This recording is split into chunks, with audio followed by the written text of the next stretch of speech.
নমস্কার।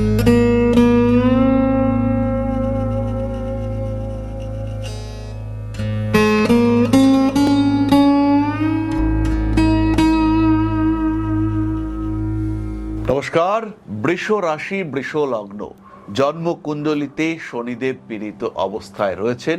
কিভাবে বুঝবেন?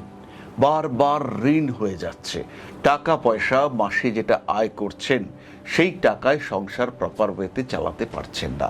15 তারিখ 16 তারিখ তারপর থেকেই মনে হচ্ছে আরেকটু দরকার, কিন্তু সেই দরকারটা মেটাবার জন্য যে পরিশ্রম করতে হবে, secondary source of income develop করতে হবে, সেটা আপনি করে উঠতে কিছুতেই পারছেন না।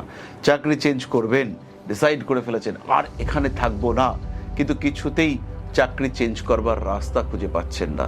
চাকরি চেঞ্জ করতে গিয়ে বারবার প্রতিবন্ধকতার সম্মুখীন হতে হচ্ছে। ইন্টারভিউতে আপনি বেস্ট ক্যান্ডিডেট, এইচআর এর সঙ্গে কথাবার্তা কমপ্লিট, অ্যাপয়েন্টমেন্ট লেটার পাঠানো বাকি, হয়তো অ্যাপয়েন্টমেন্ট লেটার প্রিন্টও হয়ে গেছে, তার ছবি এসছে আপনার কাছে, তারপরে জানানো হলো আপনার চাকরিটা হয়নি, কারণ শনিদেব আপনার জন্মকুণ্ডলিতে পীড়িত অবস্থায় রয়েছেন। যতদিন যাচ্ছে বাবার সাথে সম্পর্ক তিক্ত, আরো তিক্ত হয়ে যাচ্ছে। বাবার কথা শুনলেই মনে হচ্ছে গায়ে জ্বালা ধরছে, রেগে যাচ্ছেন আপনি। কেন? কারণ জন্মকুণ্ডলিতে শনিদেব তিনি পীড়িত অবস্থায় রয়েছেন। মানসিক দিক থেকে কনসেন্ট্রেট করতে পারছেন না।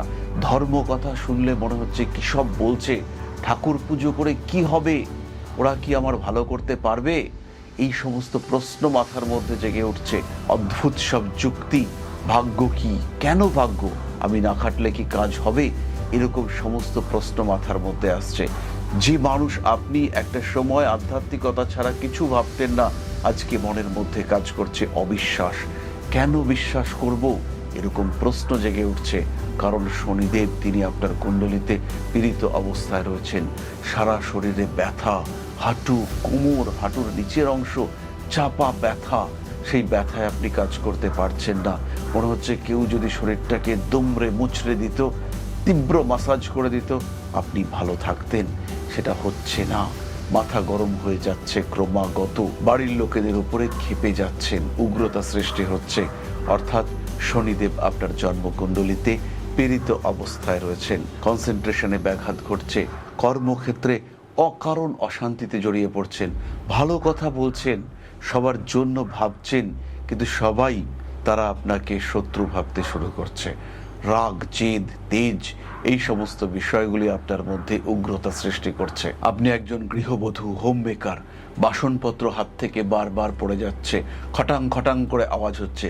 খুব মজার একটা বিষয় আপনারা লক্ষ্য করবেন, রান্নার সময় যে সাঁড়াশি আপনারা ব্যবহার করেন না, সেই সাঁড়াশির নড়বড়ে হয়ে যাওয়া, এটা কিন্তু নির্দেশ করে শনিদেব তিনি কিন্তু দুর্বল হয়েছেন আপনার জন্মকুণ্ডলিতে। সাধারণত আমাদের বাড়িতে কিছু যন্ত্রপাতি থাকে, সেই যন্ত্রপাতি যেমন স্ক্রু ড্রাইভার, দা, কাটারি, এগুলো খুঁজে পাওয়া যাচ্ছে না। কাঁচির ধার ক্রমাগত কমে যাচ্ছে। এগুলো কিন্তু খুব ছোট্ট ছোট্টভাবে নির্দেশ করে যে আপনার জন্মকুণ্ডলিতে শনিদেব পীড়িত অবস্থায় রয়েছেন। সুতরাং আপনার জন্মকুণ্ডলিতে যদি শনিদেব পীড়িত অবস্থায় থাকে, সেই ক্ষেত্রে সম্পর্কগুলির ক্ষেত্রে সমস্যা দেখতে পাওয়া যাবে। কাছের মানুষ তারা যেন বিশ্বাস করতে চাইছে না আপনাকে। আপনিও বিশ্বাস করতেন, কিন্তু এখন ভরসা রাখতে পারছেন না। মানুষটার বিহেভিয়ার যেন ক্রমাগত চেঞ্জ হয়ে যাচ্ছে। কেন এই পরিবর্তন? কি কারণে ধীরে ধীরে এই মানুষগুলো দূরে সরে যাচ্ছে?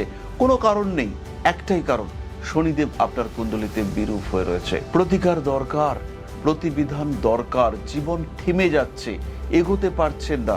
জীবন যেন চারিদিক থেকে একটা চক্রব্যূহের মধ্যে ক্রমাগত আটকে যাচ্ছেন। কোন দিক থেকে বেরোবেন? শনিদেব তিনি যদি আপনার প্রতি সুপ্রসন্ন না হন, কাজকর্ম হোক বা সম্পর্ক হোক, সাকসেস আসছে না। সুতরাং প্রয়োজন সঠিক পরিকল্পনা, প্রয়োজন সঠিক পদ্ধতিতে বিচার, সঠিক নিরীক্ষণ। কোন দিক থেকে আপনি সাফল্য নিয়ে আসবেন, কোন দিক থেকে আসবে ইমপ্রুভমেন্ট, তার জন্য প্রয়োজন সঠিক জ্যোতিষ পরামর্শ। তাই সরাসরি সংযুক্ত হন আমাদের সাথে, কথা বলুন আপনার জ্যোতিষ বন্ধুর সাথে।